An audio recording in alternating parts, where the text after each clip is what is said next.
ನಮಸ್ಕಾರ. ಇದೀಗ ತಾನೇ ಬಂದ ರಾಜ್ಯದ ಮುಖ್ಯವಾದ ಮಾಹಿತಿಗಳು. ಬರಗಾಲ ಬೆನ್ನಲ್ಲೇ ಸಾಲ ಮನ್ನಾ ಮಾಡುವಂತೆ ರೈತರಿಂದ ಒತ್ತಾಯ.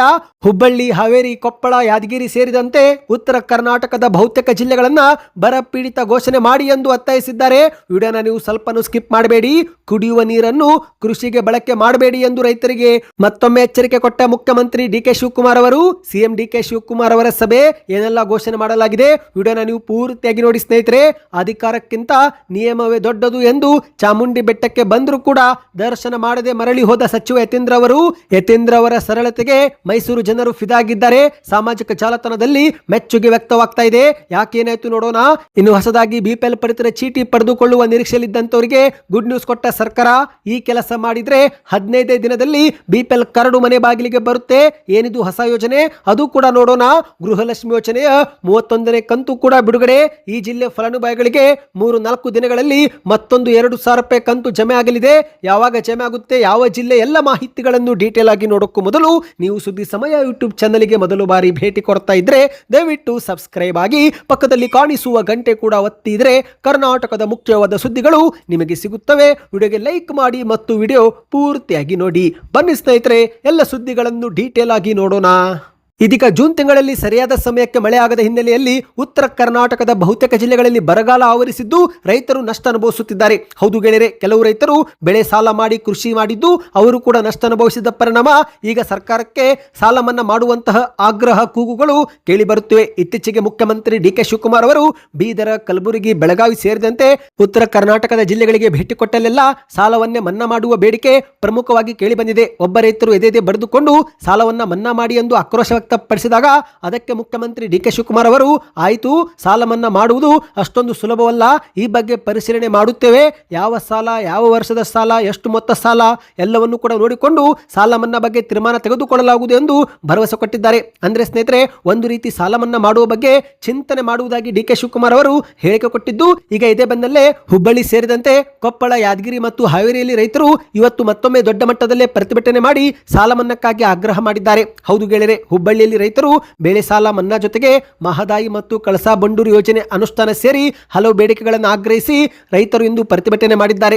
ಹುಬ್ಬಳ್ಳಿ ಪಾಲಿಕೆಯ ಉದ್ಯಾನವನದಿಂದ ಮಿನಿ ವಿಧಾನಸೌಧದವರೆಗೆ ಪ್ರತಿಭಟನಾ ರ್ಯಾಲಿ ಮಾಡಿದಂತ ರೈತರು ನೇರವಾಗಿ ತಹಶೀಲ್ದಾರುಗಳಿಗೆ ಕೊನೆಯದಾಗಿ ಮನವಿ ಸಲ್ಲಿಕೆ ಮಾಡಿದ್ದಾರೆ. ಮಳೆ ಕೊರತೆಯಿಂದಾಗಿ ನಾವು ಸಂಕಷ್ಟ ಅನುಭವಿಸುತ್ತಿದ್ದೇವೆ. ರಾಜ್ಯ ಸರ್ಕಾರ ತಕ್ಷಣವೇ ರೈತರ ನೆರವಿಗೆ ಧಾವಿಸಬೇಕು, ಬೆಳೆ ಸಾಲವನ್ನ ಮನ್ನಾ ಮಾಡಬೇಕು, ಸಂಕಷ್ಟದಲ್ಲಿರುವ ರೈತರಿಗೆ ಪರಿಹಾರ ಧನವನ್ನು ಕೂಡ ವಿತರಿಸಬೇಕು ಎಂದು ಆಗ್ರಹ ಮಾಡಿದ್ದಾರೆ. 5-6 ವರ್ಷಗಳಿಂದ ಅತಿವೃಷ್ಟಿ, ಅನಾವೃಷ್ಟಿಯಿಂದ ಸರಿಯಾಗಿ ಬೆಳೆ ಬರುತ್ತಿಲ್ಲ. ಇದರಿಂದ ನಮ್ಮ ಸಾಲ ತೀರಿಸಲಾಗದೆ ನಾವು ರೈತರು ಸಮಸ್ಯೆ ಅನುಭವಿಸುತ್ತಿದ್ದೇವೆ. ಕೆಲವು ರೈತರು ಈಗಾಗಲೇ ಆತ್ಮಹತ್ಯೆ ಕೂಡ ಮಾಡಿಕೊಂಡಿದ್ದಾರೆ. ರೈತ ಸಮೂಹವೇ ಸಂಕಷ್ಟದಲ್ಲಿದ್ದು ಹಾಗಾಗಿ ಕೇಂದ್ರ ಮತ್ತು ರಾಜ್ಯ ಸರ್ಕಾರ ನಮ್ಮ ನೆರವಿಗೆ ಧಾವಿಸಬೇಕು ಎಂದು ರೈತ ಮುಖಂಡರಾಗಿರುವ ಹೇಮನಗೌಡ ಬಸವನಗೌಡ ಎನ್ನುವರು ಒತ್ತಾಯಿಸಿದ್ದಾರೆ. ಮತ್ತೆ ಮುಂದುವರೆದು ಮಾತನಾಡಿದ ಅವರು, ಮಹದಾಯಿ, ಕಳಸಾ ಬಂಡೂರಿ ಯೋಜನೆಯ ಕಾಮಗಾರಿ ಶೀಘ್ರವೇ ಆರಂಭಿಸಬೇಕು. ವಿದ್ಯುತ್ ಸರಬರಾಜು ಕಂಪನಿ ಖಾಸಗೀಕರಣ ಮಾಡುವ ನಿರ್ಧಾರ ಹಿಂಪಡೆದುಕೊಳ್ಳಬೇಕು. ಉತ್ತರ ಕರ್ನಾಟಕದ ಎಲ್ಲಾ ಜಿಲ್ಲೆಗಳನ್ನ ಬರ ಪೀಡಿತ ಎಂದು ಘೋಷಣೆ ಮಾಡಿ ಪರಿಹಾರ ನೀಡುವ ಕೆಲಸವಾಗಬೇಕು. ಬಿಡದಿ ಟೌನ್ಶಿಪ್ ಯೋಜನೆ ಸರ್ಕಾರ ಕೂಡಲೇ ಕೈಬಿಡಬೇಕು. ಪಶು ವೈದ್ಯರನ್ನು ನೇಮಕ ಮಾಡಿಕೊಳ್ಳಬೇಕು. ನಮ್ಮ ಬೇಡಿಕೆ ಈಡೇರದಿದ್ದರೆ ಜುಲೈ 30ರಂದು ಮತ್ತೊಮ್ಮೆ ದೊಡ್ಡ ಮಟ್ಟದಲ್ಲಿ ಹೋರಾಟ ನಡೆಸಲಾಗುವುದು ಎಂದು ಎಚ್ಚರಿಕೆ ಕೊಟ್ಟಿದ್ದಾರೆ. ಮತ್ತು ಸ್ನೇಹಿತರೆ, ಇದೇ ರೀತಿ ಕೊಪ್ಪಳ ಜಿಲ್ಲಾ ರೈತರು ಕೂಡ ಸಾಲ ಮನ್ನಾ ಮಾಡುವಂತೆ ಮತ್ತು ಕೊಪ್ಪಳವನ್ನು ಬರ ಪೀಡಿತ ಜಿಲ್ಲೆಯನ್ನಾಗಿ ಘೋಷಣೆ ಮಾಡಬೇಕು ಎಂದು ಒತ್ತಾಯಿಸಿದ್ದಾರೆ. ಹೌದು, ಅಲ್ಲಿನ ರೈತರು ನೇರವಾಗಿ ಕೊಪ್ಪಳದ ಜಿಲ್ಲಾಧಿಕಾರಿಯಾಗಿರುವ ಸುರೇಶ್ ಇಟ್ನಾಳ್ ಅವರಿಗೆ ಭೇಟಿ ಮಾಡಿ ಮನವಿ ಸಲ್ಲಿಸಿದ್ದಾರೆ. ರೈತರಿಗೆ ಪ್ರತಿ ಎಕರೆಗೆ ಕನಿಷ್ಠ 40,000 ಪರಿಹಾರ ನೀಡಬೇಕು. ರೈತರ ತೋಟದ ಮನೆಗಳಿಗೆ ನಿರಂತರವಾಗಿ ವಿದ್ಯುತ್ ಕೊಡಬೇಕು. ರೈತ ವಿರೋಧಿ ಕೃಷಿ ಕಾಯ್ದೆ ವಾಪಸ್ ಪಡೆದುಕೊಳ್ಳಬೇಕು. ಬೆಳೆ ವಿಮೆ ತುಂಬಿದಂತ ರೈತರಿಗೆ ಸಕಾಲಕ್ಕೆ ವಿಮಾ ಮೊತ್ತ ಪರಿಹಾರ ಪಾವತಿಸಬೇಕು ಎಂದು ಒತ್ತಾಯಿಸಿದ್ದಾರೆ. ಈ ಕುರಿತು ಮುಖ್ಯಮಂತ್ರಿ ಡಿ.ಕೆ. ಶಿವಕುಮಾರ್ ಅವರಿಗಾಗಿ ಬರೆದಂತ ಪತ್ರವನ್ನ ಅಲ್ಲಿನ ಜಿಲ್ಲಾಧಿಕಾರಿಗಳಿಗೆ ಕೊಟ್ಟಿದ್ದಾರೆ. ಸ್ನೇಹಿತರೆ, ನೀವು ಕೂಡ ಸಾಲ ಮನ್ನಾ ನಿರೀಕ್ಷೆಯಲ್ಲಿದ್ರೆ ಅಥವಾ ಬೆಳೆ ಸಾಲ ಮಾಡಿದ್ರೆ ಯಾವ ವರ್ಷದಲ್ಲಿ ಸಾಲ ಮಾಡಿದ್ದೀರಾ ಕಮೆಂಟ್ ಮಾಡಿ. ಇದರಿಂದ ಒಂದು ಉತ್ತಮ ಫೀಡ್ಬ್ಯಾಕ್ ಸಿಗುತ್ತೆ. ಬನ್ನಿ ಗೆಳೆಯರೆ, ಮತ್ತೊಂದು ಮಾಹಿತಿಗೆ ಹೋಗೋಣ. ರಾಜ್ಯದ ರೈತರಿಗೆ ಮುಖ್ಯಮಂತ್ರಿ ಡಿ.ಕೆ. ಶಿವಕುಮಾರ್ ಅವರು ಒಂದು ಎಚ್ಚರಿಕೆ ಕೊಟ್ಟಿದ್ದಾರೆ. ಹೌದು, ಕುಡಿಯುವ ನೀರನ್ನು ಯಾವುದೇ ಕಾರಣಕ್ಕೂ ಕೃಷಿ ಮತ್ತು ವ್ಯವಸಾಯಕ್ಕೆ ಬಳಕೆ ಮಾಡಬೇಡಿ ಎಂದು ಸಿಎಂ ಅವರು ಹೇಳಿಕೆ ಕೊಟ್ಟಿರುವಂತದ್ದು. ಹೌದು, ಕರ್ನಾಟಕದಲ್ಲಿ ಎದುರಾಗಿರುವ ಮಳೆಯ ಕೊರತೆ ಹಿನ್ನೆಲೆಯಲ್ಲಿ ರೈತರು ಯಾವುದೇ ಕಾರಣಕ್ಕೂ ಕೃಷಿ ಚಟುವಟಿಕೆಗಳಿಗೆ ಕುಡಿಯುವ ನೀರನ್ನು ಬಳಸಬಾರದು ಎಂದು ಮುಖ್ಯಮಂತ್ರಿ ಡಿ ಕೆ ಶಿವಕುಮಾರ್ ಅವರು ಸಭೆಯಲ್ಲಿ ಕಟ್ಟುನಿಟ್ಟಿನ ಎಚ್ಚರಿಕೆ ಕೊಟ್ಟಿದ್ದಾರೆ. ಹೌದು, ಸಭೆ ಬಳಿಕ ಮಾಧ್ಯಮಗಳ ಮುಂದೆಯೂ ಕೂಡ ಮಾತನಾಡಿದಂತ ಸಿಎಂ ಡಿ ಕೆ ಶಿವಕುಮಾರ್ ಅವರು ಪ್ರಸ್ತುತ ರಾಜ್ಯದ ಜಲಾಶಯಗಳಿಂದ ಬಿಡುಗಡೆ ಮಾಡಲಾಗುತ್ತಿರುವ ನೀರು ಕೇವಲ ಕುಡಿಯುವ ಉದ್ದೇಶಕ್ಕೆ ಮಾತ್ರ ಸೀಮಿತವಾಗಿದೆ.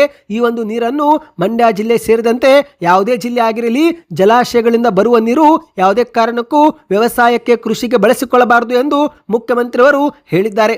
ನಾವು ನೀರು ಬಿಟ್ಟಿರುವುದು ಕೇವಲ ಕುಡಿಯುವ ಉದ್ದೇಶಕ್ಕಾಗಿ ಮಾತ್ರ. ಡ್ಯಾಂನಲ್ಲಿನ ನೀರಿನ ಪರಿಸ್ಥಿತಿ ನೋಡಿಕೊಂಡು ಮುಂದಿನ ನಿರ್ಧಾರ ನಾವೇ ಕೈ ತೆಗೆದುಕೊಳ್ಳುತ್ತೇವೆ. ಇನ್ನು ರೈತರು ಬಿತ್ತನೆ ಮಾಡಿ ನಾಟಿ ಹಾಕಿ ನಂತರ ನಮಗೆ ನೀರು ಬಿಡಿ ಎಂದು ನನ್ನ ಮೇಲೆ ಒತ್ತಡ ತರಬಾರದು ಎಂದು ಮಾಧ್ಯಮಗಳ ಮುಂದೆ ಹೇಳಿಕೆ ಕೊಟ್ಟಿದ್ದಾರೆ. ಪ್ರಸ್ತುತ ತಮಿಳುನಾಡು ಮತ್ತು ತುಂಗಭದ್ರಾ ಭಾಗದಿಂದಲೂ ಕೂಡ ನೀರಿಗಾಗಿ ತೀವ್ರ ಒತ್ತಡವಿದೆ. ಡ್ಯಾಂಗಳು ಭರ್ತಿ ಆದರೆ ನಾವೇ ರೈತರ ಬೆಳೆಗಳಿಗೆ ನೀರು ಕೊಡುತ್ತೇವೆ.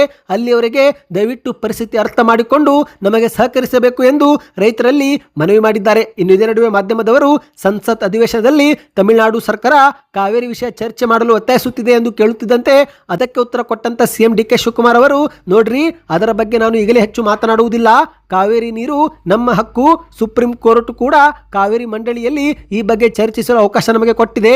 ನಾವು ಈಗ ಶೀಘ್ರವೇ ದೆಹಲಿಗೆ ಹೋಗಿ ನಮ್ಮ ಸಂಸದರೊಂದಿಗೆ ಮಾತನಾಡಲಿದ್ದೇವೆ.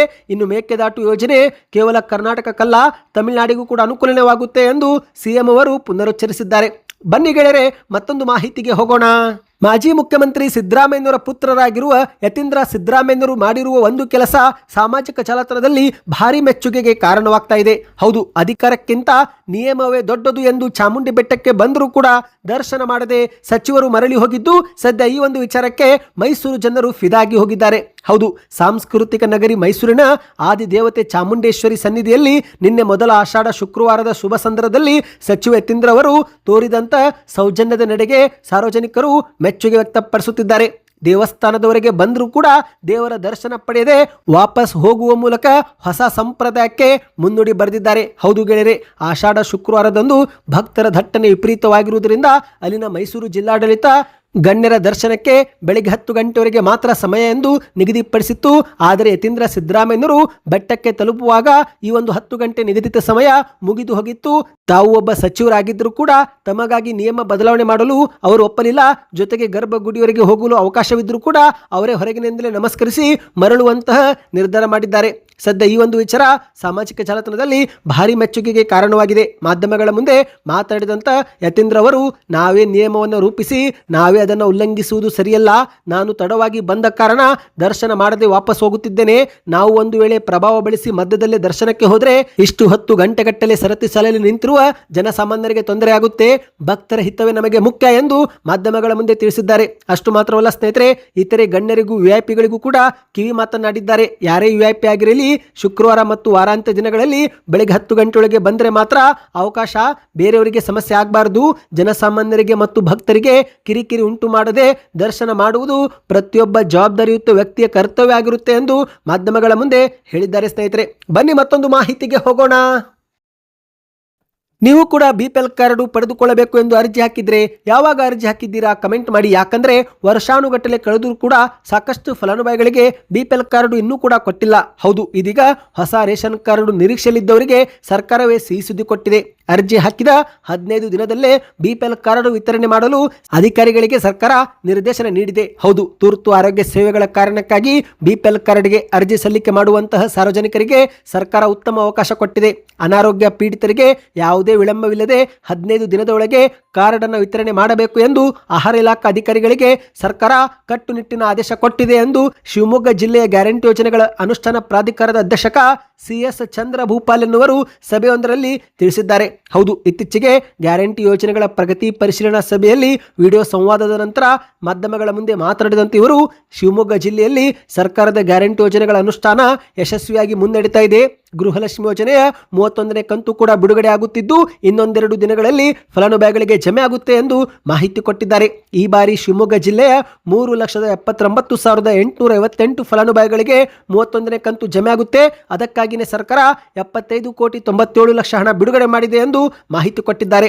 ಒಂದೆರಡು ದಿನಗಳಲ್ಲಿ ಶಿವಮೊಗ್ಗ ಜಿಲ್ಲಾ ಫಲಾನುಭವಿಗಳಿಗೆ 2,000 ರೂಪಾಯಿ ಜಮೆ ಆಗುತ್ತೆ ಎಂದು ಅಲ್ಲಿನ ಅಧ್ಯಕ್ಷಕರು ಮಾಹಿತಿ ಕೊಟ್ಟಿದ್ದಾರೆ. ಅಂದಹಾಗೆ ಸ್ನೇಹಿತರೆ, ಇದೇ ನಡುವೆ BPL ಕಾರ್ಡ್ ಬಗ್ಗೆಯೂ ಕೂಡ ಮಾಹಿತಿ ಕೊಟ್ಟವರು ಅವರು ತುರ್ತು ಆರೋಗ್ಯ ಸೇವೆಗಳ ಕಾರಣಕ್ಕಾಗಿ ಯಾರೆಲ್ಲರೂ BPL ಕಾರ್ಡ್ ಅರ್ಜಿ ಸಲ್ಲಿಕೆ ಮಾಡುತ್ತಾರೋ ಅಂತವರಿಗೆ 15 ದಿನ ಒಳಗಾಗಿ ಇನ್ನು ಮುಂದೆ BPL ಕಾರ್ಡ್ ಕೊಡುತ್ತೇವೆ. ಆಹಾರ ಇಲಾಖಾ ಅಧಿಕಾರಿಗಳಿಗೆ ಈ ಬಗ್ಗೆ ಕಟ್ಟುನಿಟ್ಟಿನ ಆದೇಶ ನೀಡಲಾಗಿದೆ ಎಂದು ಚಂದ್ರಭೂಪಾಲ್ ಅವರು ತಿಳಿಸಿದ್ದಾರೆ ಸ್ನೇಹಿತರೆ. ಇನ್ನು ಸ್ನೇಹಿತರೆ, ಕೇವಲ ಶಿವಮೊಗ್ಗ ಮಾತ್ರವಲ್ಲ, ಎಲ್ಲಾ ಜಿಲ್ಲಾ ಫಲಾನುಭವಿಗಳಿಗೆ ಶೀಘ್ರವೇ 31ನೇ ಕಂತು ಜಮಾ ಆಗಲಿದೆ. ಹೌದು, ಈಗ ಒಬ್ಬೊಬ್ಬರಾಗಿ ಆಯಾ ಜಿಲ್ಲೆಯ ಗ್ಯಾರಂಟಿ ಯೋಜನೆಗಳ ಅನುಷ್ಠಾನ ಪ್ರಾಧಿಕಾರದ ಅಧ್ಯಕ್ಷಕರು ಮಾಹಿತಿಯನ್ನು ಕೊಡ್ತಿದ್ದಾರೆ. ಶಿವಮೊಗ್ಗ ಜಿಲ್ಲೆ ಬೆನ್ನಲ್ಲೇ ಚಿತ್ರದುರ್ಗ ಜಿಲ್ಲೆಯ ಗ್ಯಾರಂಟಿ ಯೋಜನೆಗಳ ಅನುಷ್ಠಾನ ಅಧ್ಯಕ್ಷಕರಾಗಿರುವ ಶಿವಣ್ಣ ಗಂಜಿಗಟ್ಟಿಯನ್ನವರು ಕೂಡ ಈ ಬಗ್ಗೆ ತಿಳಿಸಿದ್ದಾರೆ. ಚಿತ್ರದುರ್ಗ ಜಿಲ್ಲಾ ಫಲಾನುಭವಿಗಳಿಗೂ ಕೂಡ 31ನೇ ಕಂತು 3-4 ದಿನಗಳಲ್ಲಿ ಜಮೆ ಆಗುತ್ತೆ ಎಂದು ಮಾಹಿತಿ ಕೊಟ್ಟಿದ್ದಾರೆ. ಜುಲೈ 16ರಂದು ಸಂಜೆಯಿಂದಲೇ ಹಣ ಬಿಡುಗಡೆ ಪ್ರಕ್ರಿಯೆ ಆರಂಭವಾಗಿದ್ದು ಫಲಾನುಭವಿಗಳಿಗೆ ಶೀಘ್ರವೇ ಜಮೆ ಆಗುತ್ತೆ ಎಂದಿದ್ದಾರೆ. ಚಿತ್ರದುರ್ಗ ಜಿಲ್ಲೆಯಲ್ಲಿ 3,75,487ಕ್ಕೂ ಹೆಚ್ಚು ಫಲಾನುಭವಿಗಳಿಗೆ ಈ ಬಾರಿ 2,000 ರೂಪಾಯಿ ಪ್ರತಿ ಫಲಾನುಭವಿಗಳಿಗೆ ಜಮೆ ಆಗುವುದಾಗಿ ಅವರು ಇಲ್ಲಿ ಮಾಹಿತಿ ಕೊಟ್ಟಿದ್ದಾರೆ. ಅಂದಹಾಗೆ ಸ್ನೇಹಿತರೆ, ಈ ಒಂದು ಹಣ ದೊಡ್ಡ ಮೊತ್ತವಾಗಿರುವುದರಿಂದ ನಿಮಗೂ ಕೂಡ ಶೀಘ್ರವೇ ಜಮೆ ಆಗಲಿದೆ. ಅಂದ್ರೆ ಈ ಬಾರಿ ಸರ್ಕಾರ 31ನೇ ಕಂತಿಗಾಗಿ 2,400 ಕೋಟಿ ರೂಪಾಯಿ ಬಿಡುಗಡೆ ಮಾಡಿದ್ದು ಈ ಒಂದು ಹಣ ಜಮೆ ಆಗುವುದರಲ್ಲಿ ಸಮಯ ತೆಗೆದುಕೊಳ್ಳುತ್ತೆ. ಯಾಕಂದ್ರೆ ಪ್ರತಿ ಬಾರಿಯೂ ಸರ್ಕಾರ ಒಂದೊಂದು ಜಿಲ್ಲೆಗೆ ಹಂತ ಹಂತವಾಗಿ ಹಣವನ್ನ ಜಮೆ ಮಾಡುತ್ತೆ. ಈಗಾಗಲೇ ಮಾಹಿತಿ ಪ್ರಕಾರ ಚಿತ್ರದುರ್ಗ, ಶಿವಮೊಗ್ಗ ಜಿಲ್ಲಾ ಫಲಾನುಭವಿಗಳಿಗೆ ಹಣ ಜಮೆ ಆಗ್ತಾ ಇದೆ. ಇತ್ತ ಹುಬ್ಬಳ್ಳಿಯಲ್ಲೂ ಕೂಡ ಸಾಕಷ್ಟು ಫಲಾನುಭವಿಗಳಿಗೆ ಹಣ ಜಮಾ ಆಗಿದೆ ಎಂದು ಹೇಳಲಾಗಿದೆ. ಸ್ನೇಹಿತರೆ, ನಿಮ್ಮ ಬ್ಯಾಂಕ್ ಖಾತೆಗೂ 2,000 ರೂಪಾಯಿ ಬಂದಿದ್ರೆ ದಯವಿಟ್ಟು ಪ್ರತಿಯೊಬ್ಬರು ಕಮೆಂಟ್ ಮಾಡಿ, ನಿಮ್ಮ ಊರಿನ ಹೆಸರನ್ನ ಕಮೆಂಟ್ ಮಾಡಿ ಸ್ನೇಹಿತರೆ. ಬಂದಿದ್ರೆ ಬಂದಿದೆ ಅನ್ನಿ, ಬಂದಿಲ್ಲವೆಂದರೆ ಯಾವ ಊರು ಎಂಬುದನ್ನು ಕೂಡ ಕಮೆಂಟ್ ಮಾಡ್ತಾ ವಿಡಿಯೋನ ಲೈಕ್ ಮಾಡಿ, ಆದಷ್ಟು ಶೇರ್ ಮಾಡಿ, ಚಾನಲ್ಗೆ ಸಬ್ಸ್ಕ್ರೈಬ್ ಆಗಿ.